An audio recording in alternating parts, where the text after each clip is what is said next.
Hi and Assalamualaikum. For this video, I will share about introduction to bond in part 1 based on my subject, FIN 376.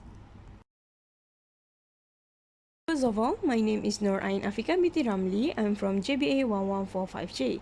My matric number is 2018-241558. This video I prepare for my lecture for subject FIN 376, which is Sir Haji Khairuddin Muhammad Saleh. Based on agenda that you have seen from previous slide, the first agenda we will talk about is what is bond.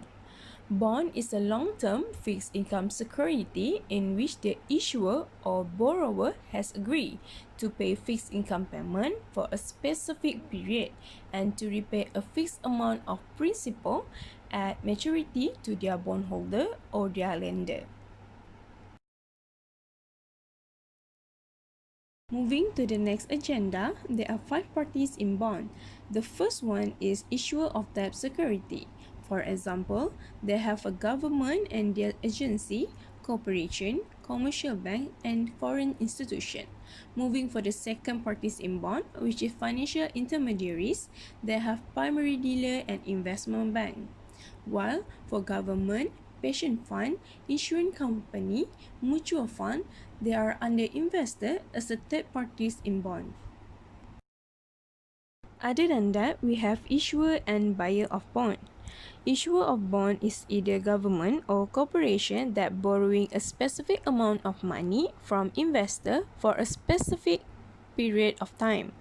While for buyer of bond, they are usually come from financial institution or either private company or managed fund, such as a pension, insurance, or unit trust fund. Moving for the next slide, we have features and characteristics on bond. According to the private debt security, we have a few examples of bond, such as fixed rate bond, floating rate bond, convertible bond, or debenture. Fixed rate bond is a coupon that are fixed for the life of the bond, while for the convertible bond is a bondholder has the option to turn them back to the firm in exchange for its common stock. Other than that, there are several terms that we will use in bond. For example, we have a par value.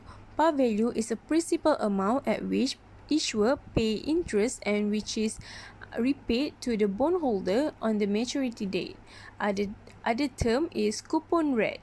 Coupon rate is the rate of interest paid by the issuer on the par of face value of the bond and is generally fixed.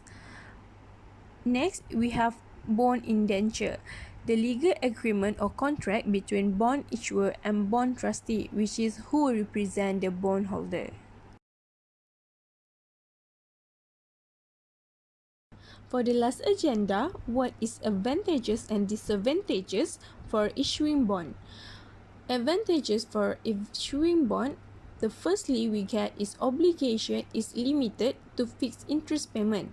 The second one is cheaper than issuing share, and the interest cost is tax deductible, and lastly it does not affect the shareholder.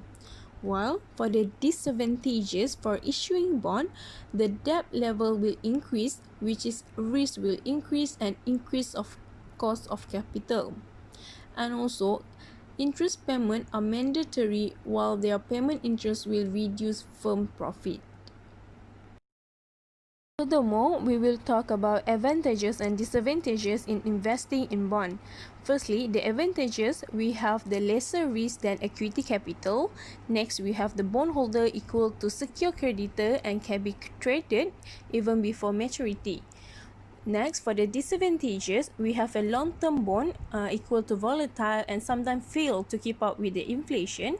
And also, they have no benefits such as a shareholder in their annual general meeting or even copy of annual report. Last but not least, what is related current issue in this topic? According to the Star article, foreign interest is a local bond strong. However, despite for this third wave of COVID-19, the foreigner remain bullish in Malaysian bond. Nation Kim Eun in a note said foreign inflow into the ringgit debt security tempered of 0.5 billion in September, while in August 3 billion amid Bank Negara interest rate pulse and the FTSE Russell decision overhang. While for the foreign share of nation government security and government investment issue fell slightly to 38.8% and 23.8% respectively. However, according to the Winsome Poon research, he said that the slowdown in foreign inflow was not surprise because the given weaker domestic bond sentiment after the central bank rate pause in September. However, soft government bond auction and defensive positioning before the FTSE Russell annual review in the late September. Alright, that's all for my introduction in bond part 1. Thank you for your time and have a good day.